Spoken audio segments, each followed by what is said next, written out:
The American Dream, Dusty Rhodes, WWE Hall of Famer to all of us here in Florida especially. Dusty, what's it like being back here? You're at the Youth Fair, Miami-Dade County. Miami was a big place for pro wrestling. What was it like for you? Any memories? Yeah, I think the best memories were always of the Jackie Gleason Auditorium. You know, I mean, 74 when I became a babyface and the world started to know who the American Dream was. It was very special to me. So you know, I remember, I knew we were a success in Miami when in New York City, in the New York Times, it said they're scalping tickets for $100 to go to wrestling to see this guy they call the American Dream, Dusty Rhodes. And so somebody sent me the clip, and I said, okay, I think we got him now. You know, and Dundee was really cool, and Eddie and everybody back then. But man, the fans were just. Every once in a while, we would, you know, the old announcer, Mr. Freeman. He announced the first Ali Liston fight, and he was our ring announcer, and he always had something really good to say, and you know, and but it was great memories, great times, you know, and working with WWE now and NXT, our new, you know, our new baby that's on the WWE network is really cool. So being able to give back a little bit and see some kids grow, I got, you know, I do some acting and promo classes with them and help with creative, so it keeps me busy just enough. And then every once in a while I do 3 or 4 autograph things a year. And Alfie is a friend of mine, and they've had this fair date about 4 years. I don't do anything with the wrestling, but just come and help, you know, sign some autographs, help them out. So it's kind of a yearly deal I'm used to. You know, but it's not a bad drive down from Orlando. Got my wife with me, so it's good. You mentioned Dundee, the famous Dundee family. Yeah. That was Angelo's brother, right? Yeah, yeah. What was it like with that guy? That guy was a character himself. He was a fight promoter, but you know, because you know, Angie and the thing about Dundee is that he had a really nice. He loved our business, and he promoted it and you know, with great passion, like he would anything else. But every Wednesday night we were there, and he was raking in the. What I call the Dundee money. So when they cut the money out, there was the promoter, the Dundee money, somebody else's money, and then my money. So I said one night to Chris, I said, can we, not Angelo, but Chris, I said, Chris, can we change this to my money, your money, promoter's money? You know? But yeah, it was just a great time. We'd run the you know, next door in the big building, 1 or 2 or 3 or 4 times a year for a big show. Because we'd sell out, you know, we had 17, 18 Wednesday night sellouts in a row at one point in time.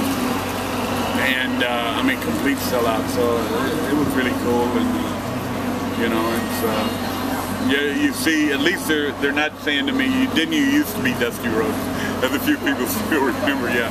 You get that a little bit. Didn't you used to be Dusty Rhodes? I don't know, man. Why don't you ask my wife here? I think I still am, right? Yeah. I was going to ask you too, because bringing up the Dundees and all, of course with Angelo, with Muhammad Ali. Yeah. And he was such great with the microphone. Ali was one of the best in boxing. Did you ever get a chance to meet Muhammad? And what did you think? Did you think you or he barred off each other at all for anything? I think not really? At one time there was a great comparison in our sport and entertainment industry and him. And his interview with Howard Cosell, and they would compare mine with Gordon Soley. The same era, same time. It's really cool. Ali came down to Miami with Dundee before he went to fight Inoki. So we met with, the original fight was me and against Ali in the Orange Bowl. And then Chris tried to, you know, put that together, and I met with him, and Pacheco was there, and some different people. Ali was always really cool, and looked up to him really great. And so he was at the big building next to the auditorium there, the convention center. It was me and Harley Race, you know. So he said, I said, man, if you wrestle me, you'd be a bad guy. You don't want to lose that, you know what I mean, everything. So he's standing in the ring, they introduce him.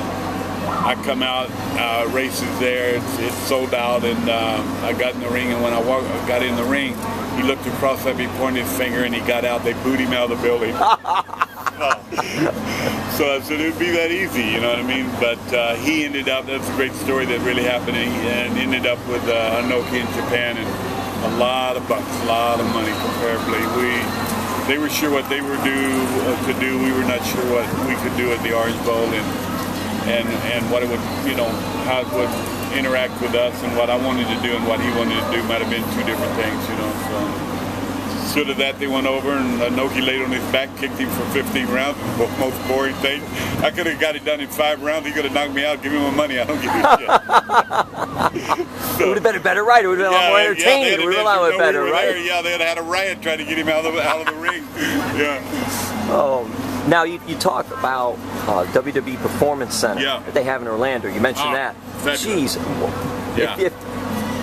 If you guys had what they had today, skill-wise, would it have been better, or it's just it's just a different time and place? It was a different time, you know what I mean? Because our skills came on the road. You went from 7 days a week here in Florida. You know, started in you know, Monday in West Palm, Tuesday Tampa, Wednesday Miami, Thursday Jacksonville, Friday Tallahassee or Lakeland, Saturday St. Peter, St. Pete, and then Sunday was always Orlando, back to Orlando. Then the next week you started up, did TV on Wednesday, man. People don't understand that. It was 24/7. We were off from the 19th to the 25th at Christmas, and that was it.